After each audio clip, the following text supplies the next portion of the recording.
Hey guys, Will here. Hope you're all having a good day. Now, I wanted to do something a little bit different today. I wanted to draw attention to something that I've kind of been reluctant to draw attention to for quite some time now, simply because I didn't want to kind of show this little exploit to everybody and then have everybody start doing it and, you know, just ruin races in iRacing. But it's kind of gotten to the point now where it's happening almost every single race, to some degree at least, and I really think that it's time that iRacing did something about this formally to make it not possible to get away with doing this. So I'm going to show you the start of a rolling race in the Fanatec GT3 challenge from about a week and a half ago back at Lime Rock Park. And just have a look at this and tell me in the comments what you think, and then we're going to discuss it a little bit further.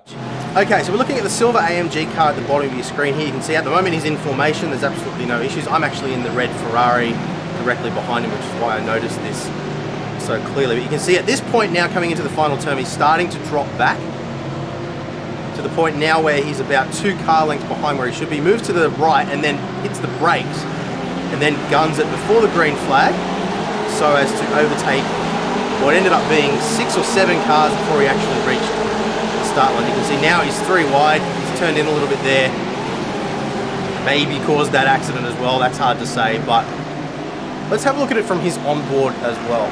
So absolutely nothing wrong at this stage, in perfectly good formation. You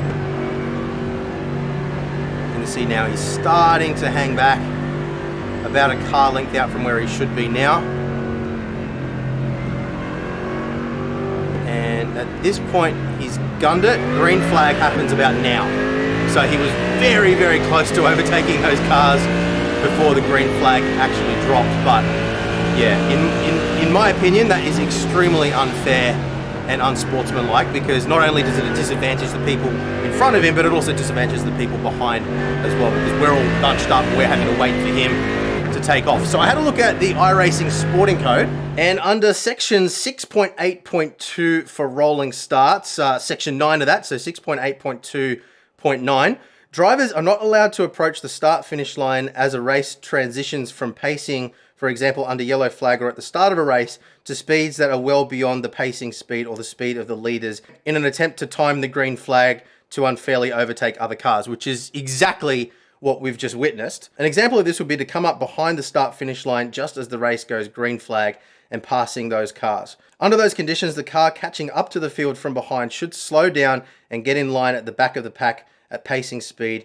and then begin racing as normal once the green flag is given. So obviously this is something that's against the sporting code, but it doesn't seem to actually be penalized inside the game. From what I can gather, and correct me if I'm wrong in the comments, I'm more than happy to be wrong on this and be corrected, but from what I can gather, as long as you don't overtake anybody before the green flag, there doesn't appear to be any sort of penalty for hanging back. So you can gain that advantage, have that speed delta between yourself and the cars around you, and gain up all that ground. And as long as you don't overtake anybody before you get that green flag, you seem to be good to go. So I think that this is causing a bit of a problem. Like I said at the start of the video, I'm seeing this happen pretty much every single race now to some degree. That was a really extreme example, of course. But I mean, like, even I've been guilty of hanging back a tiny bit just to try and get the jump on people without sort of breaking formation. But when you're actually breaking formation like that and disadvantaging all the cars behind you, as well as gaining an unfair advantage on all the cars in front of you, I really do think that that should be penalized. So yeah, like, I'm not sure, honestly, whether I should report this guy or not. I feel like I probably should, although I think the reporting window is probably closed now. But I feel like iRacing needs to have some sort of a penalty system there where if your speed delta is too high when the green flag drops, or maybe you're too far out of formation, maybe more than a car length or something like that, there should be some sort of an instant penalty or penalty point, something that deters people from doing this. So let me know in the comments below what you guys think as well. And yeah, look, I'm really hoping this is something that can get sorted out in future updates, because it seems to be a bit of an unfair advantage at the moment and something that far too many people are exploiting to the detriment of other people in the race. And that kind of sucks. So let me know what you think in the comments down below. I'm going to keep this one short. And yeah, guys, I'll see you again soon. Bye.